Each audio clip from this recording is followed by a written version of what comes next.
ಕೆಡಾಕ ಆರಂಭ ಆಕೈತಿ, ಯಾವಾಗ ಅಧರ್ಮದ ಗೂಡ ಆಗಕ್ಕೆ ಆರಂಭ ಆಗ್ತದೆ, ಆ ಸಂದರ್ಭದೊಳಗೆ ಶಿವಯೋಗಿ ಆದಂಥವ್ರು, ಶರಣರಾದಂಥವ್ರು ಈ ನಾಡಿನೊಳಗೆ ಜನ್ಮವನ್ನು ತಾಳಿ ಮತ್ತೊಮ್ಮೆ ಧರ್ಮವನ್ನು ಸ್ಥಾಪನೆಯನ್ನು ಮಾಡ್ತಾರೆ. ಅದಕ್ಕೆ ಅಲ್ಲಮಪ್ರಭು ದೇವರು ಬರೀತಾರೆ, ಮೃತ್ಯು ಲೋಕದ ಮಹಾಮನೆ ಆಳಾಗಿ ಹೋಗಬಾರದೆಂದು ಕರ್ತ ನಟ್ಟಿದ ನಯ ಒಬ್ಬ ಮಹಾಶರಣನ ಅಂತ ಬರೀತಾರೆ ಅಲ್ಲಮಪ್ರಭು ದೇವರು.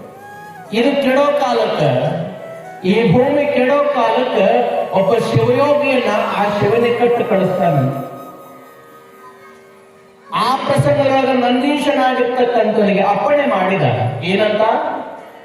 ನಂದೀಶ, ಭೂಲೋಕಕ್ಕೆ ನೀನು ಹೋಗು, ಅಧರ್ಮದ ಹಾನಿಯೊಳಗಿರ್ತಕ್ಕಂಥ ಜನಗಳಿಗೆ ಅಷ್ಟಾವರಣದ ಮಹತ್ವವನ್ನ, ಪಂಚಾಚಾರದ ತಿಳುವನ್ನ, ಷಟ್ಟಸ್ಥಿಗಳ ಅರಿವನ್ನ ಕೊಟ್ಟು ನೀನು ಕೂಡ ಬದುಕನ್ನ ಉತ್ತರಿಸು, ಗುರುವನ್ನ ನಂಬಿ ನೀನೇ ಗುರುವಾಗುವಂತ ಆಶೀರ್ವಾದವನ್ನು ಮಾಡಿ ಎಲ್ಲಿಗೆ ಕಳಿಸಿದ್ರು ಅಂತ ಕೇಳ್ತಾ ಹೋದ್ರೆ, ಭರತ ಭೂಮಿಯ ಕರುನಾಡಿನ ಕಲಬುರಗಿ ಜಿಲ್ಲೆಯ ಅರಳಗುಂಡಿಗೆಯ ಸಾಲೋಕ್ಯ ಮನೆತನೊಳಗಿರತಕ್ಕಂಥ ಆದಯ್ಯ ಮತ್ತು ಮಡಿಯಮ್ಮ ಅಂತಕ್ಕಂಥ ಮನೆತನ.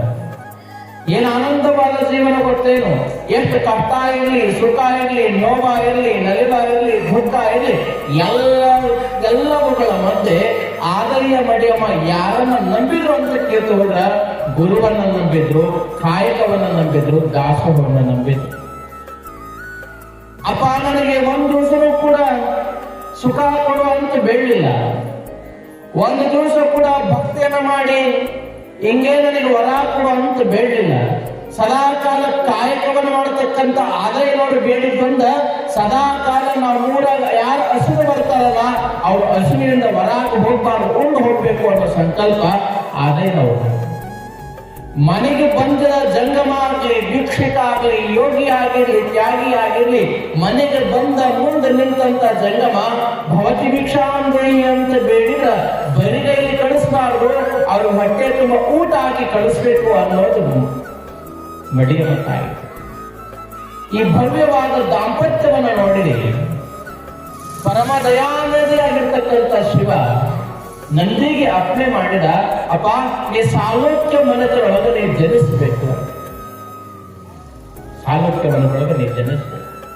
ಆಯ್ತು ಅಂತ ಅಪ್ಪಣೆಯನ್ನು ತೆಗೆದುಕೊಂಡು ನಿನ್ನೆ ದಿವಸ ನೀವು ಕೇಳಿದ ಹಾಗೆ ಸ್ವಪ್ನದೊಳಗೆ, ಮಣಿಯಮ್ಮನ ಸ್ವಪ್ನದೊಳಗೆ ಶಿವಸ್ವರೂಪನಾದಂಥ ಜಂಗಮ ಹೇಳ್ತಾನ, ಅವ ಮಡಿಯಮ್ಮ ನೀ ಇನ್ನು ಚಿಂತೆ ಮಾಡಬೇಡ, ನಿನ್ನ ಚಿಂತೆಯನ್ನ ಕಳಿತಕ್ಕಂಥ ಚಿಂತಾಮಣಿ ಆಗಿರ್ತಕ್ಕಂಥ ನಂದೀಶನ ಅವತಾರ ನಿನ್ನ ತಂಗಿಯ ಗರ್ಭಾಂಬುದಿಯೊಳಗ ಆಗ್ತದ, ಆ ಕೂಸು ನಿನ್ನ ಮಡಿಯೊಳಗೆ ಬರ್ತದ, ಆವಾಗ ಈ ನಿನ್ನ ಹೆಸರು ಈ ನಾಡಿನೊಳಗೆ ಅಜರಾಮರ ಆಗ್ತದ ಮಡಿಯಮ್ಮ, ನೀ ಇದನ್ನು ಚಿಂತೆ ಮಾಡಬೇಡ ಅಂತಕ್ಕಂಥ ಆಶೀರ್ವಾದವನ್ನು ಮಾಡಿದ.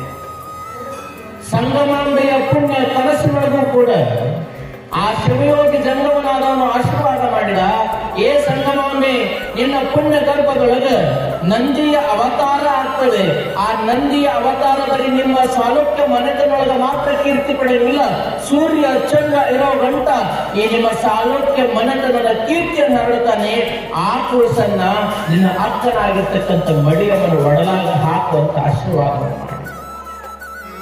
ಏನು ಆಶ್ಚರ್ಯ ಅಂತ ಕೇಳ್ತು ಹೋದ್ರೆ, ಆ ಪರಮ ಕನಸನ್ನ ಕಂಡಿರ್ತಕ್ಕಂಥ ಆ ಈರುವ ಸಹೋದರಿಯರು ಮಡಿಯಮ್ಮ ಮತ್ತು ಸಂಗಮಾಂಬೆ ಹೇಗಿದ್ರು ಅಂತ ಕೇಳ್ತು ಹೋದ್ರೆ ಬಹಳ ಆನಂದದಿಂದ ಬದುಕ್ತಿದ್ರು. ಅಕ್ಕ ತಂಗಿಯರಾದ್ರೂ ಸಹಿತವಾಗಿ ಬಹಳ ಅನೋನ್ಯವಾಗಿ ಬದುಕ್ತಿದ್ರು. ಹಾಗಿರ್ತಕ್ಕಂಥ ಪ್ರಸಂಗದೊಳಗೆ ಸಂಗಮಾಂಬೆ ಗರ್ಭವತಿಯಾಗಲು, ಗರ್ಭವತಿಯಾಗಿ ತುಂಬು ಗರ್ಭಿಣಿ ಆಗ್ತಾಳೆ. ತುಂಬು ಗರ್ಭಿಣಿ ಆದ ಕಾಲಕ್ಕೆ ಎಲ್ಲೆಲ್ಲ ಆಸೆಗಳಿರ್ತಾವಲ್ಲ, ಒಬ್ಬೊಬ್ಬ ತಾಯಿಗೂ ಒಂದೊಂದು ಆಸೆ ಇರ್ತಾನೆ. ನೀನು ಕೇಳಿದನು, ಗರ್ಭಿಣಿ ಆದ ಕಾಲಕ್ಕೆ ಅದನ್ನು ತಿನ್ನಬೇಕು, ಇದನ್ನು ತಿನ್ನಬೇಕು, ಹೌದಲ್ಲ, ನಿಂದೆ ಸರಿ ಗಾಡಿನ ಜೀವ ತಿನ್ನಬೇಕು, ಹೌದು, ಅವಾಗ ಒಂದೊಂದು ಜೀವ ಇರ್ತೈತೆ. ಒಬ್ಬರು ಜಿಲೇಬಿ ತಿನ್ಬೇಕು ಅನ್ಸುತ್ತ, ಒಬ್ಬರಿಗೆ ಹೇಳಿದನು ಪಾನಿಪುರಿ ತಿನ್ಬೇಕು ಅನ್ಸುತ್ತ, ಕಚೋರಿ ತಿನ್ಬೇಕು ಅನ್ಸುತ್ತ, ಇನ್ನೊಬ್ಬೊಬ್ಬರಿಗೆ ಅನ್ಸುತ್ತೆ ಇಲ್ಲ ಎಲ್ಲಾ ತಿನ್ನಿದ ಕರೆ ನಿನ್ ಜೊತೆ ಜಗಳ ಆಡಕ್ಕೆ ನನಗೆ ಒಟ್ಟ ನೀಚೆನ ಬರೋಂಗಿಲ್ಲ ಅಂತ ಇರ್ತಾರೆ. ಒಟ್ಟ ಹೌದಲ್ಲ, ಹೀಗೆ ಇರಲಿಲ್ಲ ಸಂಗಮಾಂಬೆ. ತಾನು ಗರ್ಭಿಣಿ ಇರೋ ಕಾಲಕ್ಕೆ ಸಂಗಮಾಂಬೆ ಏನು ಸಂಕಲ್ಪ ಮಾಡ್ತಿರ್ಲಿ, ಏನು ಆಸೆಗಳಿತ್ತು ಅಂತ ಕೇಳ್ತಾ ಹೋದ ಸಂಗಮಾಂಬೆಗೆ ಅದು ತಿನ್ನಬೇಕು, ಇದು ತಿನ್ನಬೇಕು ಅನ್ನೋ ಆಸೆ ಇರಲಿಲ್ಲ. ಯಾವ ಆಸೆ ಇತ್ತು ಅಂದ್ರೆ, ಇಂತಹ ಇಲಾಖೆ ಪುರಾಣಗಳ ನಡೆಯುತ್ತೇವೆ ಅಂದ್ರೆ ಏನಾದ್ರು ಒಳ್ಳೆಯ ಕಾರ್ಯಕ್ರಮಗಳು ನಡೆದಕ್ಕೂ ಅಂದ್ರ ಅಲ್ಲಿ ಹೋಗಿ ಕೂಡ್ತಿದ್ಲು. ಒಳ್ಳೆಯ ಮಾತುಗಳನ್ನ ಯಾರು ಕೇಳ್ತಿದ್ರು? ಸಂಗಮಾಂಬೆ ಕೇಳ್ತಿದ್ಲು. ಸಂಗಮಾಂಬೆಪ್ಪ, ಒಳ್ಳೆಯ ಮಾತುಗಳು ಕೇಳಾಕ ನನಗೆ ಒಳ್ಳೆ ಅವಕಾಶ ಸಿಕ್ಕೈತೆ ಅನ್ಕೊಂಡು ಒಳ್ಳೆಯ ಮಾತುಗಳನ್ನ ಕೇಳ್ತಾ ಸದಾಕಾಲ ಗುರುಲಿಂಗ ಜಂಗಮರ ಸೇವೆ ಮಾಡ್ತಕ್ಕಂಥ ಸಂಗಮಾಂಬೆ ತುಂಬ ಗರ್ಭಿಣಿ